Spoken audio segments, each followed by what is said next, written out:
You stopped calling. You stopped showing up at holidays. You stopped explaining yourself. And everyone around you acted like you lost your mind. But here's what none of them understand. You didn't leave your family in a moment of pain. You left because something ancient inside you finished a calculation they never even knew was running. The woman who stands at the crossroads with a torch and burns the bridge behind her, not out of cruelty, but out of a clarity so total it terrifies everyone watching. And once that clarity locks in, something irreversible happens inside your nervous system.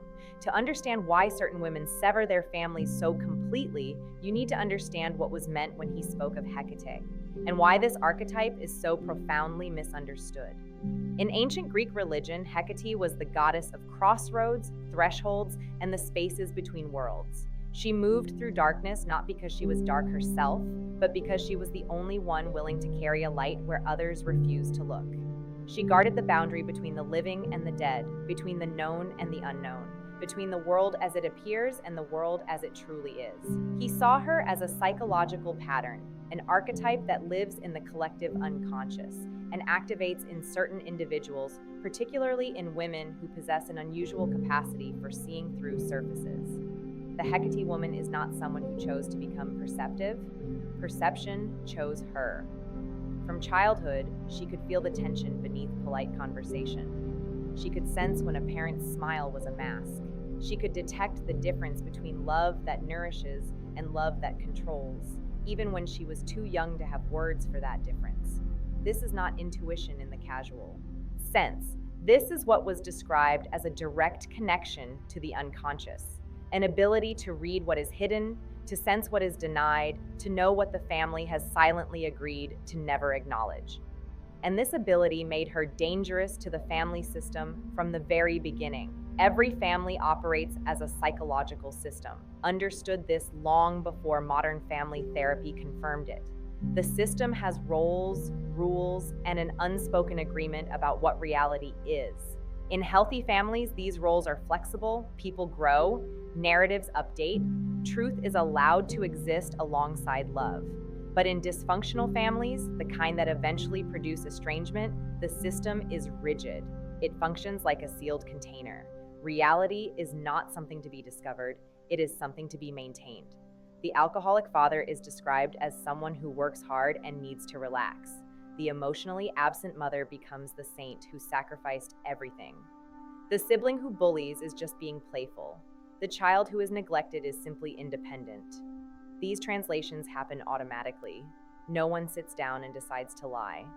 The family unconscious, that shared pool of denied material was identified, generates the lies on behalf of everyone. And as long as every member participates in the translation, the system holds. The Hecate woman is the one who cannot participate, not because she is rebellious, not because she wants attention, but because her nervous system is wired to detect incongruence. She feels the gap between the story and the truth the way other people feel temperature. It is not a choice. It is a constitutional reality. And this makes her the single greatest threat to a family that survives on denial. To understand why the Hecate woman's perception is so threatening, you need to understand how family denial actually works at a structural level. Was described as everything a person refuses to acknowledge about themselves, the traits, desires, memories, and truths that get pushed into the unconscious because they are too painful or too shameful to integrate. Families have shadows too. A family shadow is the collective repository of everything the family cannot face. The grandfather's violence, the mother's depression, the father's affairs, the financial ruin, the addiction, the abuse that happened behind closed doors while the family smiled for photographs. These truths do not disappear when they are denied. They go underground. They become the emotional atmosphere of the household, a constant low-frequency hum that everyone can feel, but no one is allowed to name. The denial is maintained through specific mechanisms. Minimization, it was not that bad. Rationalization, they did the best they could. Deflection, why are you always bringing up the past? And the most powerful mechanism of all, scapegoating. When a family cannot face its own shadow, it needs somewhere to put the discomfort. It needs a container for all the feelings that the denial cannot fully suppress. And so it selects a member, usually the most perceptive one, and assigns them the role of the problem. You are too sensitive. You are too dramatic. You remember things wrong. You are the reason this family has problems. The Hecate woman absorbs this projection for years, sometimes for decades. She carries the family's shadow as if it were her own, and the weight of it reshapes her entire sense of self until one day it does not anymore. The question that haunts every Hecate woman is simple: why me? Why was she the one who noticed? Why was she the one who could not look away? Why was she the one who felt everything so acutely while her siblings seemed to move through the same household unscathed? As answer was not sentimental. He believed that certain individuals are born with what he called a thinner boundary between conscious and unconscious material. They have greater access to archetypal content. They feel the collective shadow more directly. They are, in a very real sense, more porous to psychological truth. This is not a gift in the conventional sense. It is a burden that only becomes a gift through conscious integration. In childhood, this porousness means the Hecate woman feels everything the family is suppressing. She absorbs her mother's unacknowledged grief. She carries her father's unexpressed rage. She senses the marriage falling apart before anyone files for divorce. She becomes what family systems theory calls the identified patient, the person who manifests symptoms on behalf of the entire system. She develops anxiety. She struggles with depression. She has nightmares. She acts out in ways that the family points to as evidence of her instability. But her symptoms are not hers.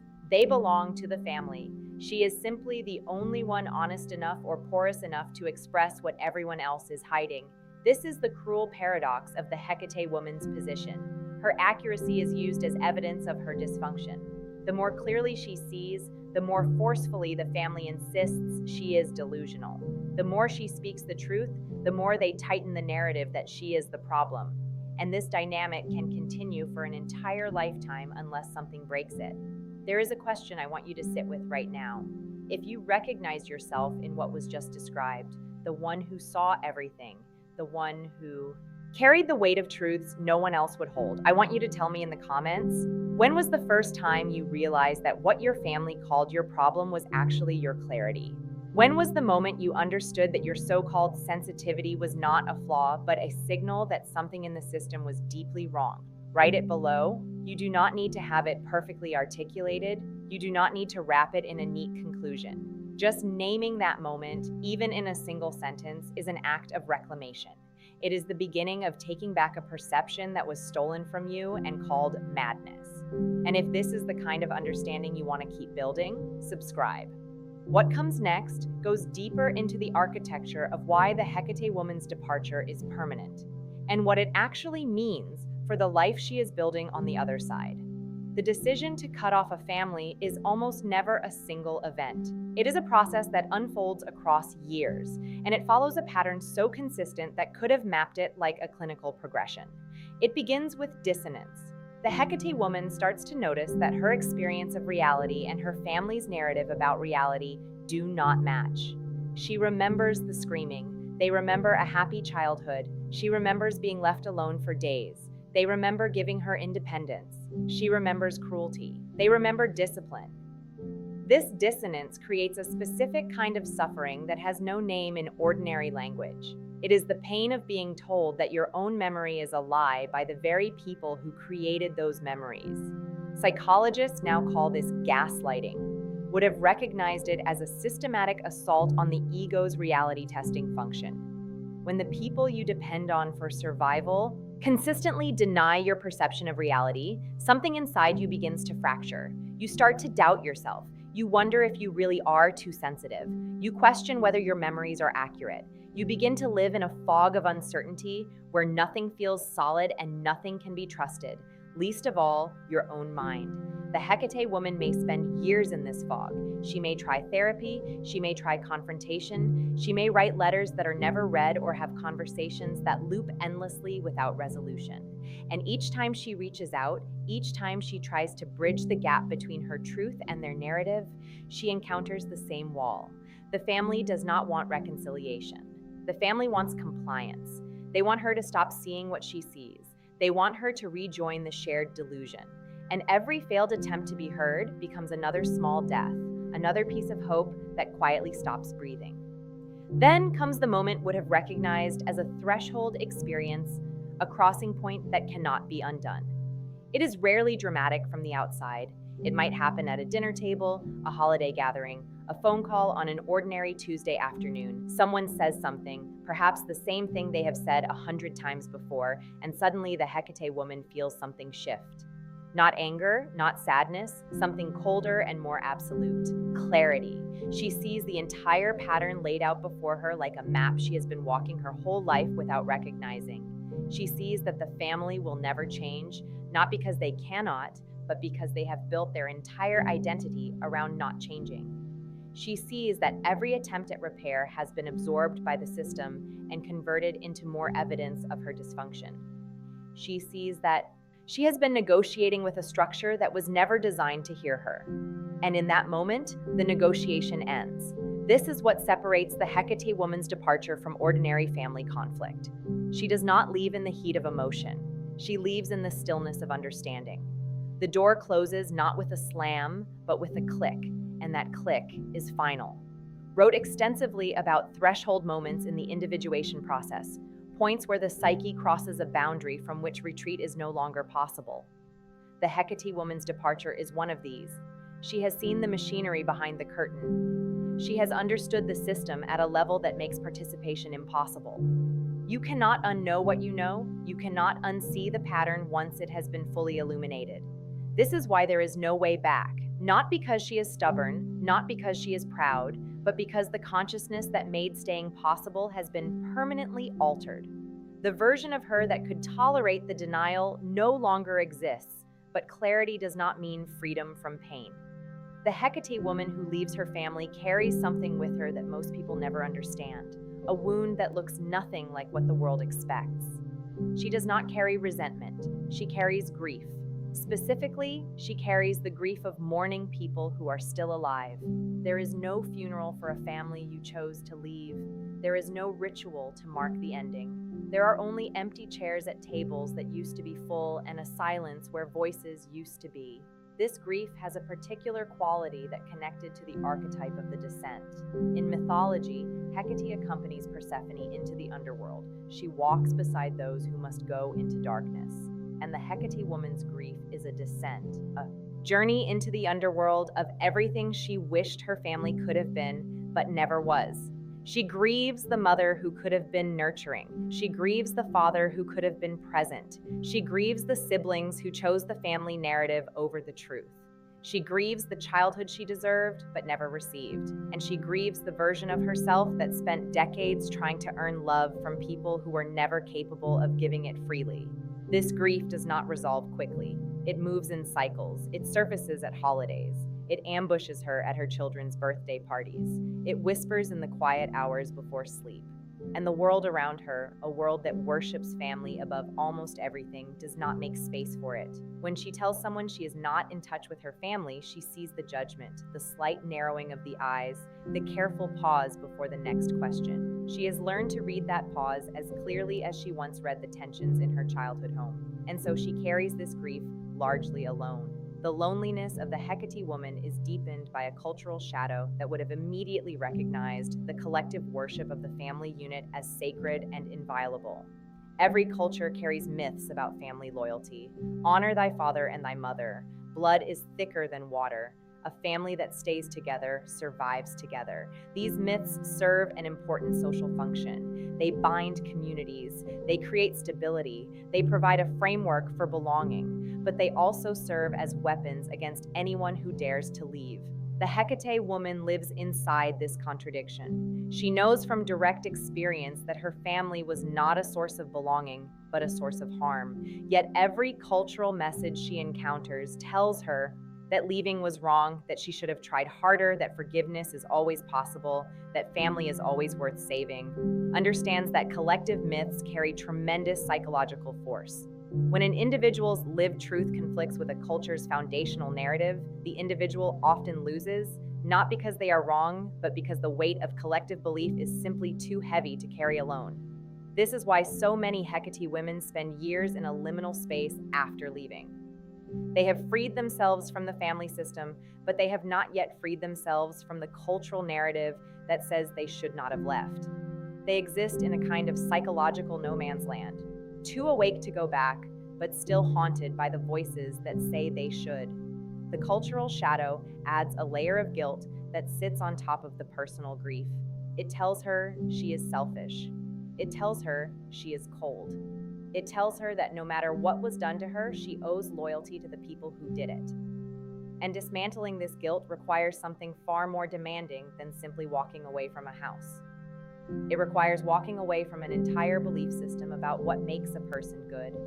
Here is where's understanding of the Hecate archetype reveals its deepest layer, and where the story of the woman who left her family transforms from tragedy into something far more powerful. Believe that archetypes are not static. They evolve as the individual integrates them. The Hecate archetype begins as the woman who sees in the dark, the one who perceives what others deny. But as she moves through the process of individuation, the archetype transforms. She stops being the one who merely sees the darkness. She becomes the one who carries light into it. This transformation does not happen automatically. It requires the Hecate woman to do something extraordinarily difficult, to turn the same unflinching perception she used on her family inward toward herself. Because here is what new that most people miss entirely. The Hecate woman who leaves her family is not free of the family's patterns simply because she left the house. She carries those patterns inside her, in her nervous system, in her relational templates, in the automatic responses she developed to survive a dysfunctional environment. She may find herself drawn to partners who replicate her family's dynamics. She may discover that she has internalized the scapegoat role so deeply that she unconsciously creates situations where she is blamed. She may realize that her hypervigilance, the very trait that allowed her to see through her family's denial, now prevents her from trusting anyone at all.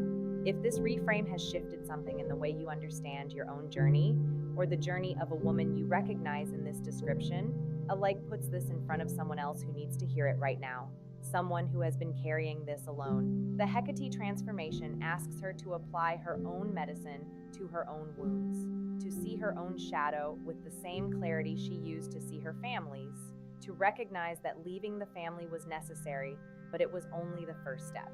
The deeper work is leaving the patterns the family installed inside her. Called this the integration of the shadow. For the Hecate woman, it means acknowledging that she is not only the truth teller, she is also the wounded child who still craves the love she never received. She is the hypervigilant survivor who sometimes mistakes safety for danger. She is the woman who can see through everyone else's masks, but has not yet fully examined her own.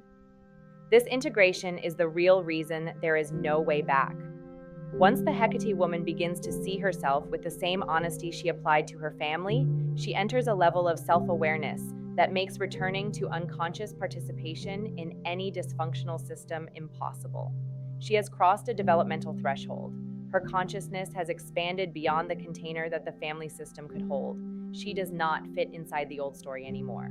Not because she has rejected it, because she has outgrown it. One of the most profound consequences of the Hecate woman's transformation is the way it changes her understanding of connection itself. The family she left operated on an unconscious contract, a bond maintained through obligation, guilt, denial, and the shared agreement to never look too closely at what was really happening. Love in that system was conditional. It was earned through compliance and withdrawn as punishment. It was a currency of control, not a state of genuine seeing. When the Hecate woman begins to build new relationships, friendships, partnerships, communities, she brings something different to the table. She brings consciousness. She does not bond through obligation. She bonds through recognition. She is drawn to people who are willing to be honest with themselves and with her. She builds relationships where truth is not a threat to the connection, but the foundation of it. Would have recognized this as the movement from participation mystique, the unconscious merging that characterizes dysfunctional family bonds, to conscious relationship. In conscious relationship, two people see each other clearly. They do not need the other person to play a role. They do not require denial to maintain closeness. They can hold each other's shadows without being destroyed by them. This is the chosen family. And for the Hecate woman, it is often more real, more nourishing, and more genuinely loving than anything she experienced in the family she was born into. But building it requires something she was never taught: the willingness to be seen without a mask. In her family of origin, being seen meant being targeted.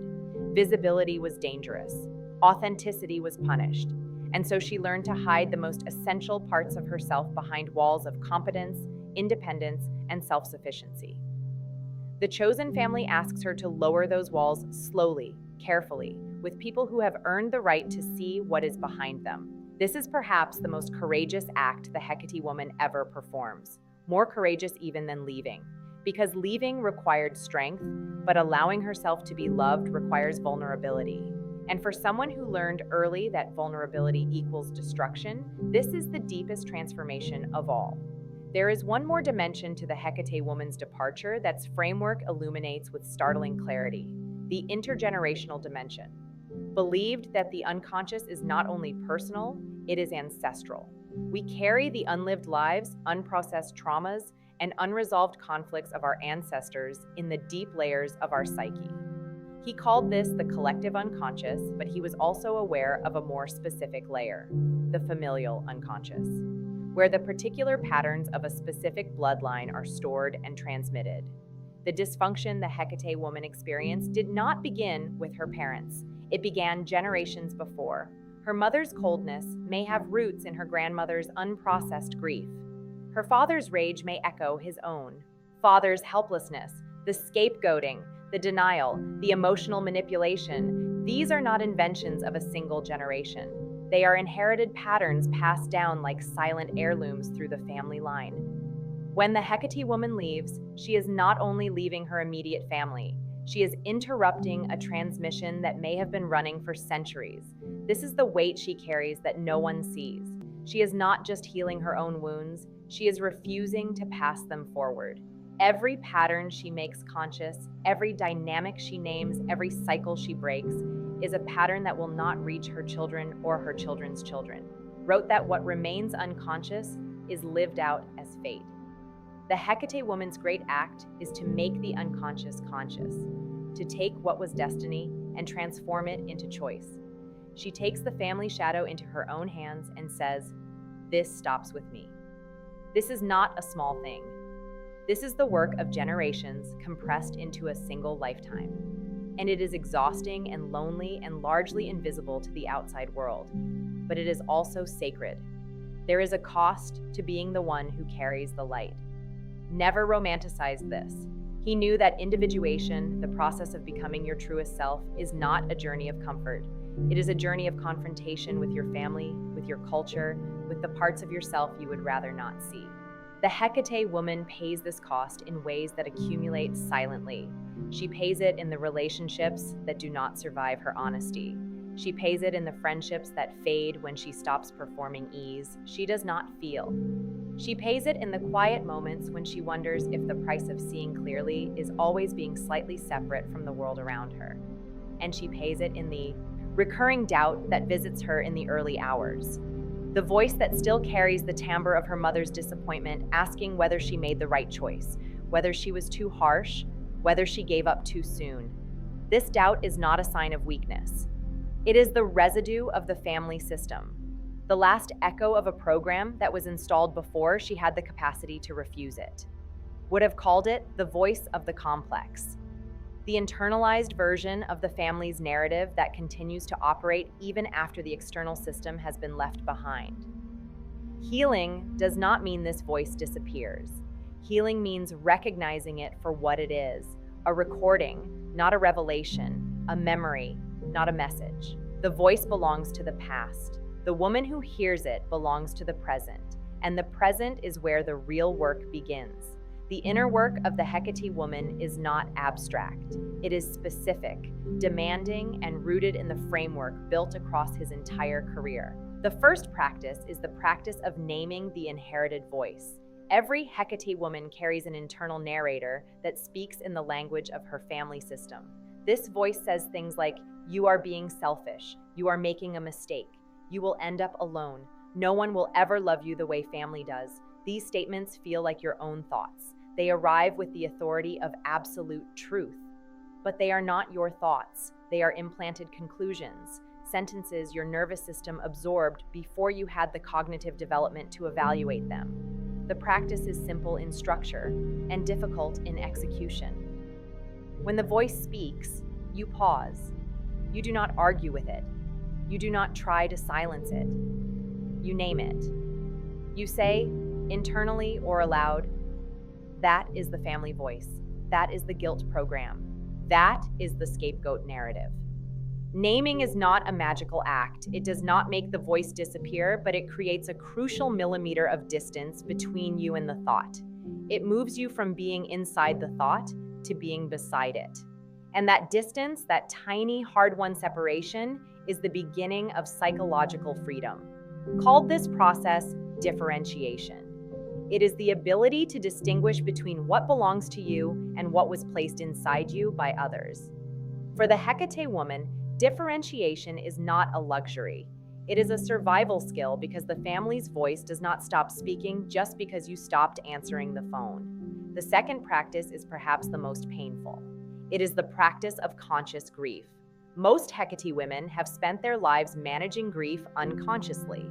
They have pushed it down, channeled it into productivity, numbed it with overwork or isolation, or transformed it into anger, because anger feels more powerful than sorrow. But unprocessed grief does not stay contained. It leaks into every area of life. It appears as a heaviness that has no obvious cause. It manifests as a flinch when someone offers genuine kindness. It shows up as a deep, persistent feeling that something is missing, a phantom limb where the family was supposed to be. The practice of conscious grief requires setting aside time, real time, protected time, to feel what was lost, not to analyze it, not to make meaning of it, simply to feel it. This means allowing yourself to grieve the childhood you did not have, the protection that was not provided, the validation that never came, the simple, ordinary experience of being loved without conditions, which millions of people take for granted and which the Hecate woman may never have known. Understood grief as a necessary descent. In his framework, you cannot integrate what you refuse to mourn. The unlived life, the life you would have had in a healthy family, must be acknowledged and released before the new life can fully take root.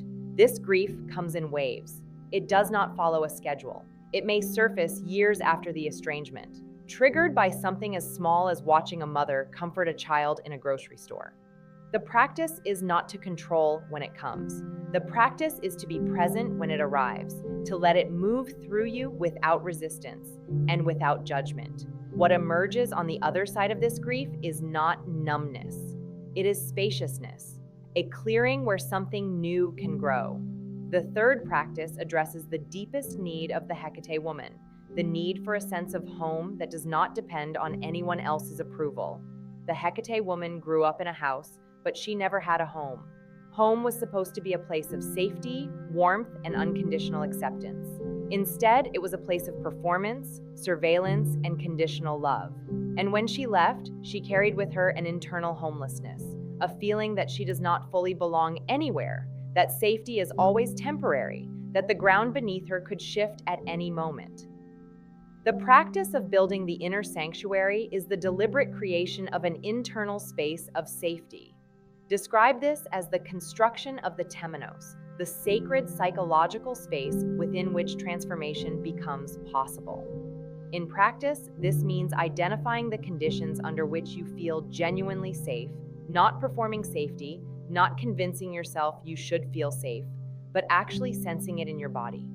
For some women, this happens in nature. For others, in a quiet room with a locked door. For others, it happens only in the presence of one specific person who has proven, through years of consistency, that they will not weaponize vulnerability. The inner sanctuary is not a visualization exercise. It is a relationship with yourself. It is the daily practice of checking in with your own needs, your own limits, your own emotional state, and responding to them with the care that your family never provided. It is the act of becoming your own safe harbor, of providing for yourself what was withheld, of proving, through repeated action, that you are worth the gentleness you were denied. Over time, this practice creates something that the family system could never offer: a stability that comes from within, a home that cannot be taken away because it is not a place, it is a state. It is the quiet, unshakable knowledge that you belong to yourself. And this belonging, this internal ground, is what makes the Hecate woman's departure permanent. She does not go back because she has finally found what she was always searching for in the family that could never give it. She has found herself. There is a reason the ancient Greeks placed Hecate at the crossroads. The crossroads is the place where paths diverge, where choices become irreversible, where the traveler must decide which direction their life will take. The Hecate woman has stood at this crossroads. She has looked down the path that leads back to the family, the path of compliance, denial, and the slow erosion of self. And she has looked down the path that leads away, the path of grief, solitude, and the terrifying freedom of becoming who she actually is. She chose the second path, not because it was easier, because it was true. And now, standing on the other side of that choice, she understands something that the family will never grasp.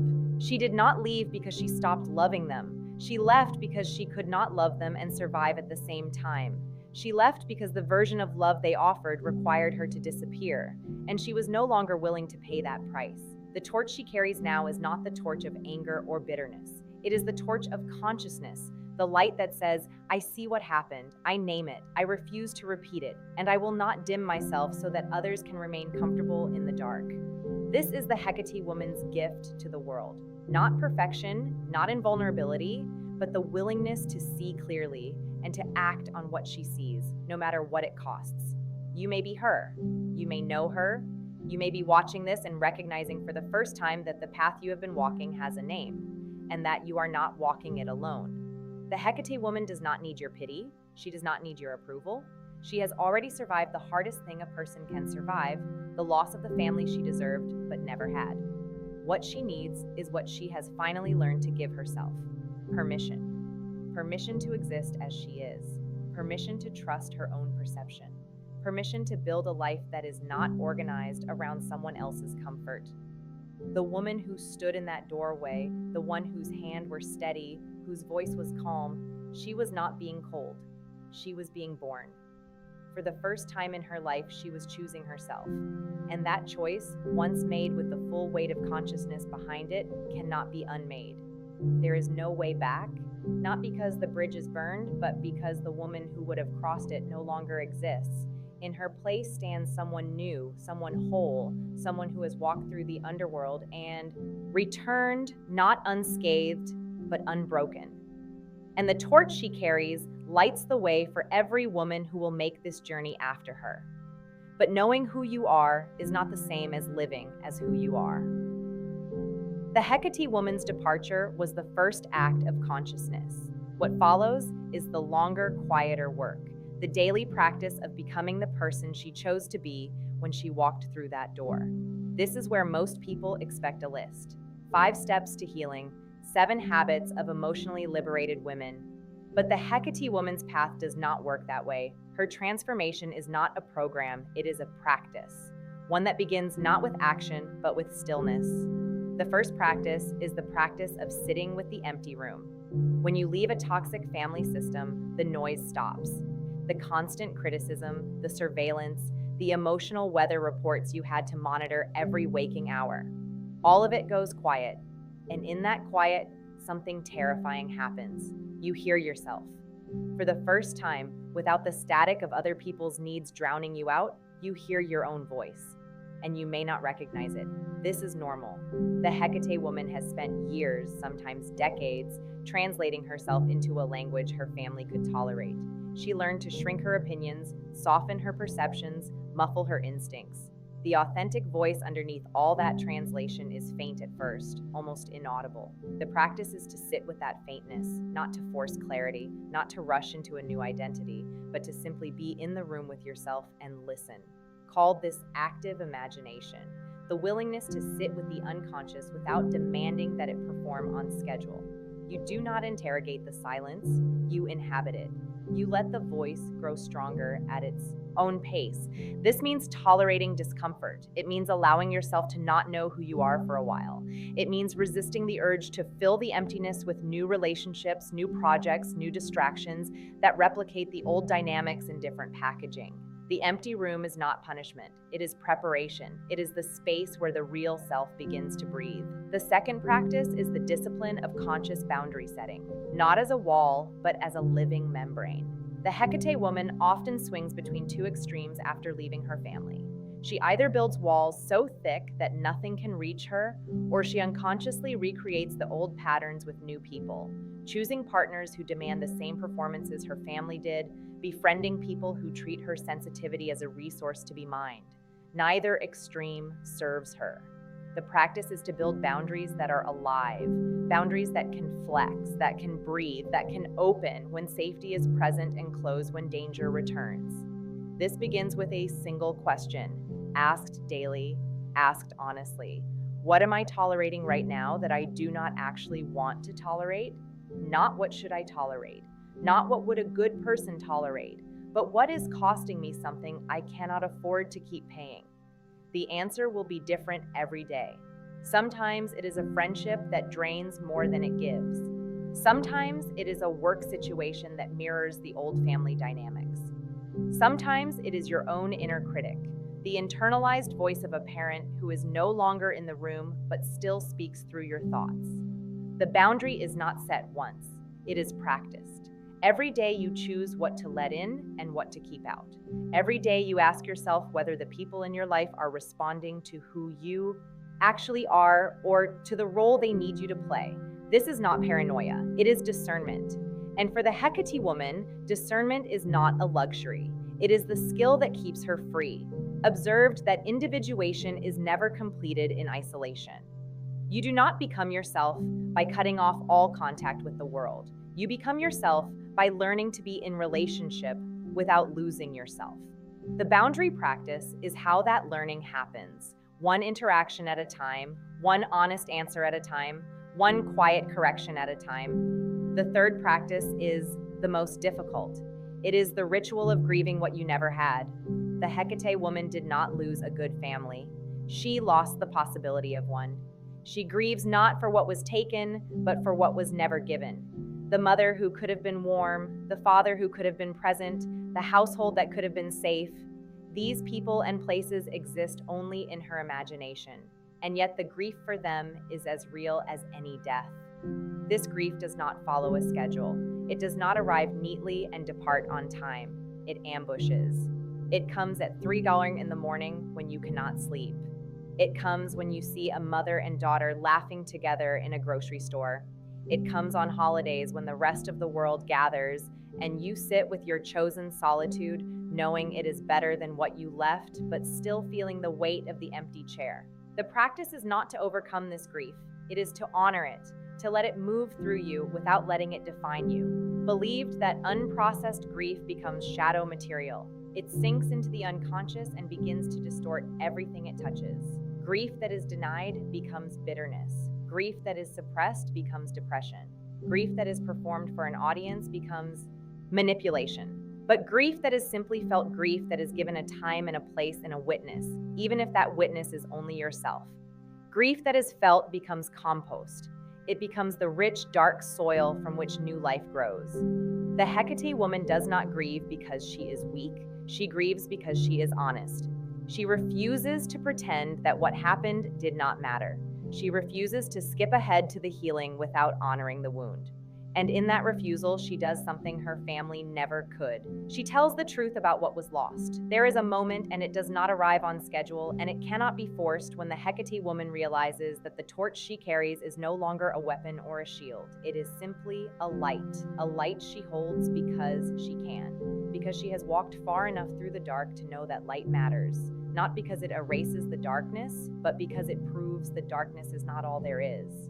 She looks back at the doorway she walked through, that doorway where her hands were steady and her voice was calm, and she understands something she could not have understood in that moment. She was not just leaving a family, she was leaving a version of reality, A version where love required performance, where belonging required erasure, where survival required silence. The reality she has built since then is quieter, smaller perhaps, less populated, but it is hers. Every relationship in it was chosen, not inherited. Every boundary in it was drawn with consciousness, not with fear. Every silence in it is peaceful, not loaded with unspoken accusations. This is what individuation looks like when it is lived, not theorized. It is not glamorous, it is not dramatic. It is the slow, patient work of becoming a person who can stand in her own life without apology. If something just shifted in you as you heard that, if you recognize your own story in the Hecate woman's journey, puts this in front of someone else who is standing in that same doorway right now, trying to find the courage to walk through it, wrote that the privilege of a lifetime is to become who you truly are. But he did not say it was easy. He did not say it was painless. He said it was a privilege, meaning it cost something, and the Hecate woman has paid that cost.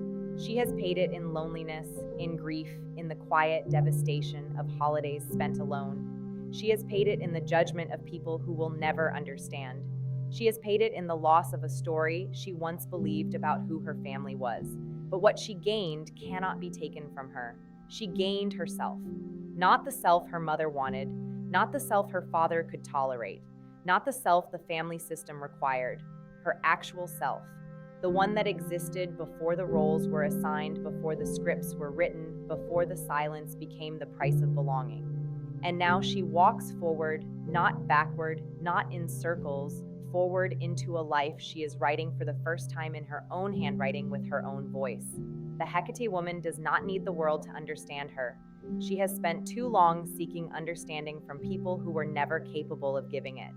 What she needs now is what she already has: the torch, the road, and the willingness to keep walking. She is not cold, she is clear, she is not heartless, she is boundaried, she is not broken. She is the only one in her bloodline who had the courage to stop pretending. And if you are her, if you have been sitting here recognizing yourself in every word, then hear this. You did not fail your family. Your family failed the version of love that you deserved. And your leaving was not destruction. It was the first honest thing that happened in that house in years. The road ahead is yours. The torch is yours. And the woman carrying it, steady hands, calm voice, clear eyes, she is not who they said she was. She is who she always was. She just finally stopped hiding it. If you want to keep walking this road, subscribe. What comes next goes deeper into the work that mapped and that the Hecate woman lives every day. The shadow, the anima, the process of individuation. These are not abstract ideas. They are the architecture of becoming real. And every video on this channel is another step into that architecture. The next one continues exactly where this one ends. Not with another diagnosis, but with the next layer of the practice, the next door that opens when you are ready to walk through it. The work you began tonight does not stop when this screen goes dark. It begins now in your own life, in your own silence, at the pace your own courage allows. You were never the problem. You were the only one brave enough to name it. Thank you for being here. I will see you in the next one.